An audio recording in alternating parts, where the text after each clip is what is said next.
നല്ല കിടിലൻ ടേസ്റ്റിൽ നമുക്ക് ഉണ്ടാക്കിയെടുക്കാൻ വേണ്ടിയിട്ട് പറ്റിയ ഒരു ഈവനിങ് സ്നാക്സിൻ്റെ റെസിപ്പിയാണ്. വളരെ സിമ്പിളായിട്ട് നമുക്കിത് ഉണ്ടാക്കിയെടുക്കാവുന്നതേ ഉള്ളൂ. ഇത്രയും സിമ്പിളായിട്ടുള്ള ഒരു സ്നാക്സ് ഉണ്ടാവില്ല. അതുപോലെ തന്നെ കിടിലൻ ടേസ്റ്റാണ് ഇതിന്. അപ്പോൾ ഇതുണ്ടാക്കുന്നത് എങ്ങനെയെന്ന് കണ്ടുനോക്കാം. നമുക്ക് വീഡിയോയിലോട്ട് പോവാം. കണ്ടുകൊണ്ടിരിക്കുമ്പോൾ ഇഷ്ടമാണെങ്കിൽ നിങ്ങളുടെ എല്ലാ സപ്പോർട്ടും ഉണ്ടാവുക.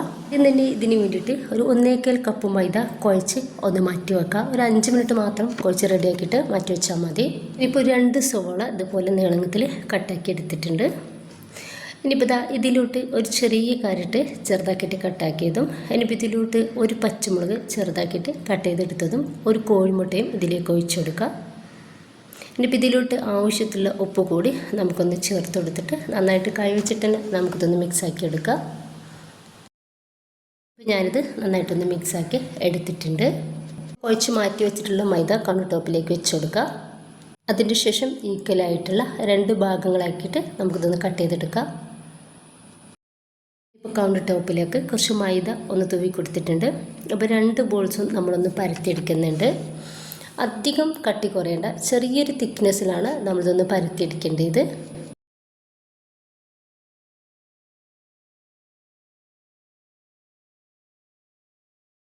ഒന്ന് പരത്തിയെടുത്തതിന് ശേഷം ആ സൈഡ് ഭാഗങ്ങളൊക്കെ ഒന്ന് കട്ട് ചെയ്തിട്ട് ഒഴിവാക്കി കൊടുക്കുക. ഒന്ന് റെഡിയാക്കി വെച്ചിട്ടുള്ള ആ ഒരു ഫില്ലിങ്ങില്ലേ, ആ ഒരു സോളയുടെയും മുട്ടയുടെയൊക്കെ അതിൽ നിന്ന് ഇതിലേക്ക് കുറിച്ചിട്ട് കൊടുക്കുക. 4 ഭാഗവും ഒന്ന് മാറ്റി കൊടുത്തതിന് ശേഷം സെൻട്രലായിട്ട് നമുക്കിതൊന്ന് ഇട്ടുകൊടുക്കാം. ഇപ്പോൾ അതിൻ്റെ ശേഷം 4 സൈഡിൽ നിന്നും നമുക്ക് ഇതുപോലെ ഒന്ന് മടക്കിയെടുക്കാവുന്നതാണ്. നന്നായിട്ട് പ്രസ്സാക്കിയിട്ട് ഒട്ടിച്ചെടുക്കണം. മടക്കിയെടുത്തതിൻ്റെ ശേഷം നമുക്ക് ഈ ഒരു ഫില്ലിങ് എവിടെയെങ്കിലും കാണുന്നുണ്ടെങ്കിൽ അതൊന്നുകൂടി ഒന്ന് വലിച്ചിട്ട് ഒന്ന് ഒട്ടിച്ചെടുത്താൽ മതി. നന്നായിട്ട് ചൂടായിട്ടുള്ള എണ്ണയിലേക്ക് നമുക്കൊരു സ്നാക്സ് ഇട്ട് കൊടുത്തിട്ട് ഒന്ന് ഫ്രൈ ആക്കി എടുക്കാം. 2 മാവ് വെച്ചിട്ട് നമ്മൾ 2 വലിയ സ്നാക്സാണ് ഉണ്ടാക്കിയെടുക്കുന്നത്. ഇനിയിപ്പോൾ നമുക്ക് 2-3-4 പ്രാവശ്യം തിരിച്ചു മറിച്ച് ഇട്ടെടുത്തിട്ട് ഒന്ന് റെഡിയാക്കി എടുക്കാവുന്നതാണ്. ഇപ്പോൾ നമ്മുടെ സ്നാക്സ് ഒന്ന് റെഡി ആയിട്ടുണ്ട്.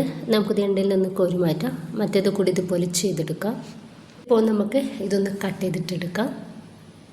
അപ്പോൾ ഈ 2 സ്നാക്സിന് നമുക്ക് അത്യാവശ്യം കഴിക്കാനുണ്ട് ചായയുടെ കൂടെ.